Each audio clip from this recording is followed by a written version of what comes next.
Eş taşıma yarışmalarının çıkış yeri Finlandiya. Erkek yarışmacıların kadın takım arkadaşını taşırken engeller aştığı bu yarışmada parkur 250 metre. 2 kuru, bir sulu engel var.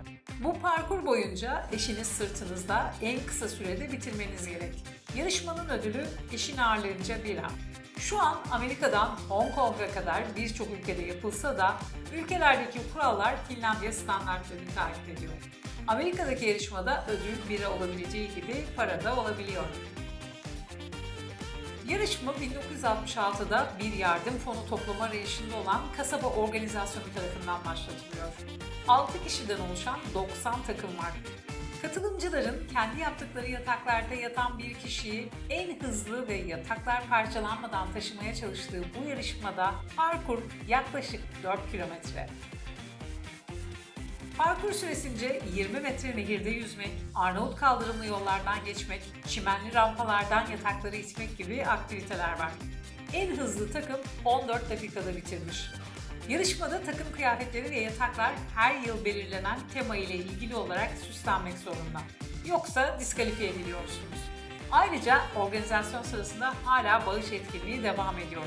Ve neredeyse yarışmalar sırasında 100.000 sterline yakın bağış toplanmış. Zombi filmlerinin hayranıysanız bu yarışma tam size göre. Bir taraftan zombilerden kaçmak, diğer taraftan da engelleri aşmanız gerek.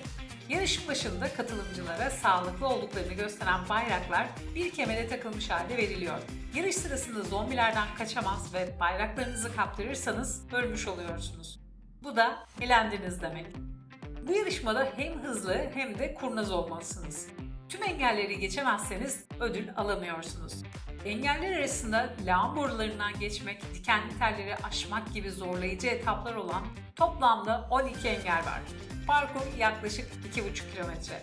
Kıyafetlerinizi istediğiniz gibi süsleyebiliyorsunuz. Tek şart zombi gibi görünmemek.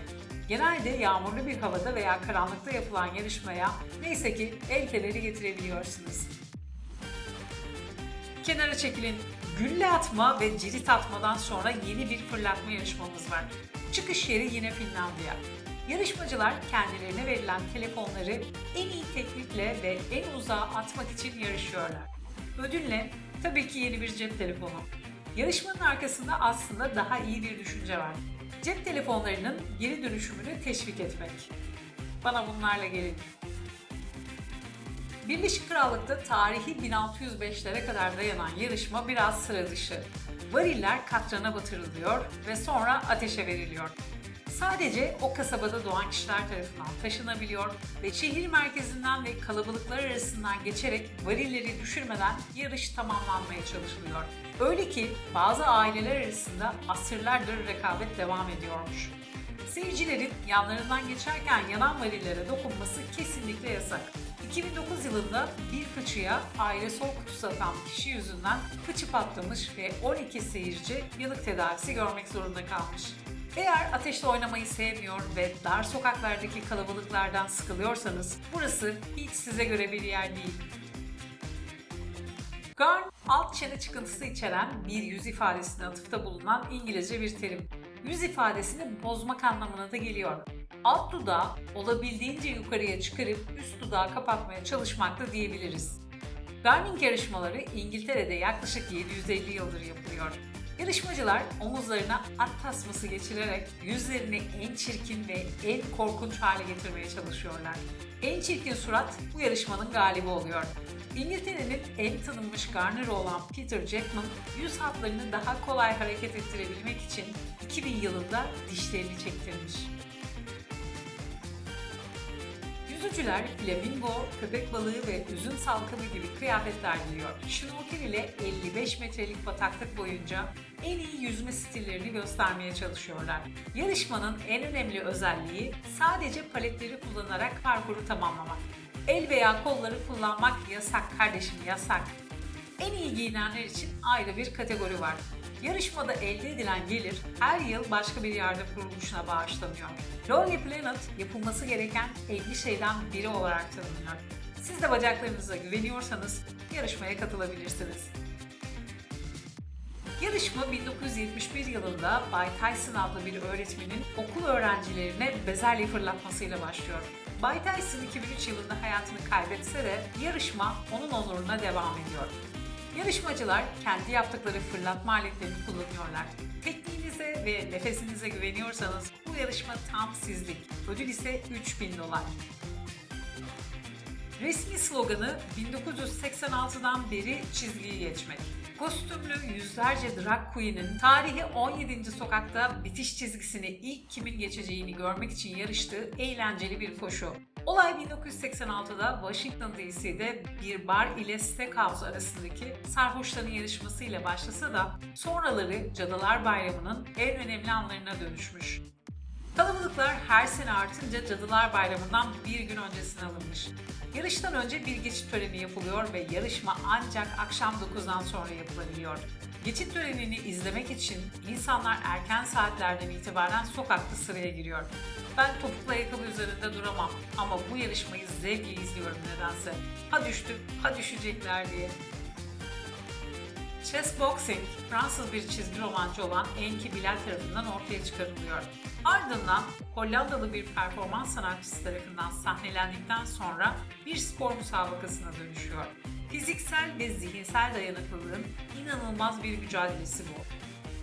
11 adet 3 dakikalık satranç ve boks turu içeren yarışma hem heyecan dolu hem de eğlenceli. Ya şahmat yapın ya da rakibinizi nakavt edin. O kadar dayak yedikten sonra zihni toplayıp satranca konsantre olabilen insanların önünde ayrıca saygıyla eğiliyorum. Söylentilere göre yarışma 1580'lerde Totnes'taki bir marketi gezen ve yanlışlıkla turuncu bir arabayı deviren Sir Francis Drake'e dayanıyor. Portakallar caddenin aşağısına doğru bırakılıyor. Sadece ayaklarınızı kullanarak portakalları en az zedelenme ile bitiş çizgisine getirmeniz gerek. Ayrıca hangi portakalın sizin olduğunu karıştırmamak da ayrı bir iş. Ya da kendi portakalına sahip çıkmak. En iyi taktik, başlangıçtan sonra en hızlı koşan ol ve en öndeki portakalı yakala. Uluslararası Olimpiyat Komitesi bunu bir spor olarak hala reddetse de 1976'dan beri meraklıları bunu pek önemsemiş gibi görünmüyor. Güreşçiler yere oturur ve rakibin ayak baş parmağı ile kendi baş parmağını birleştirir. Diğer ayak havada, eller yerde olmak zorunda. Sonra birbirlerinin ayağını itmeye başlarlar. Yandaki minik paravana ayağınız değerse yenilmiş oluyorsunuz. Yarışmacılar bunu o kadar ciddiye alıyor ki baş parmaklarını rahat hareket ettirebilmek için tırnaklarını ameliyatla aldıranlar var. Size bol şans, ben almayayım.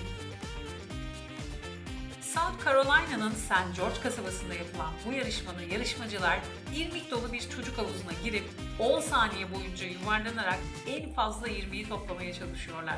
Başlamadan önce tartılıyorlar, bitince de tartılarak topladıkları irmik belirleniyor. Kıyafetler sizin tercihinize kalmış. Bol cepli, daha geniş kıyafetler giyebilir, kolları veya bacakları bantla torba şeklinde getirebilirsiniz. Buradakiler kendilerini dünyadaki en fazla irmik yiyiciler olarak tanımlıyorlar. Bu yarışma o nedenle onlar için gayet mantıklı. Ama irmik benim için sadece helva ya. Her yıl Ocak ayında Avustralya Port Lincoln'da düzenlenen yarışmada katılımcılar 8 ila 10 kilogram arasındaki bir orkinos balığını en uzağa fırlatmaya çalışıyorlar. Yarışma bir festival havasında geçtiği için katılım epey yoğun. Azalan orkinos popülasyonu sebebiyle 2007'den itibaren artık yapay balıklar fırlatılıyor. Yarışma 1952'de orkinos endüstrisini tanıtma ve destekleme amaçlı başlasa da şu an Avustralya'da devam eden en uzun festival. 230 derecelik saunada en uzun süre oturan kişi olabileceğinizi düşünüyorsanız bir daha düşünün. Yarışma 1,7 milyondan fazla saunaya ev sahipliği yapan Finlandiya'da düzenleniyor. Finliler sıcağı sevseler de herkes için durum farklı olabilir. Yarışma 2 gün sürüyor. Erkekler için 5, kadınlar için 3 tur var. Yarışmacılar saunalarda düzgün bir şekilde oturur. Elleriyle bir yerlere dokunmak yasak. Kollar dik ve dizlerin üzerinde olmalıdır. En uzun süre oturabilen yarışmanın kazananı oluyor. Tüm katılımcılardan sağlık raporu istense de 2010'da bir katılımcı saunada hayatını kaybetti.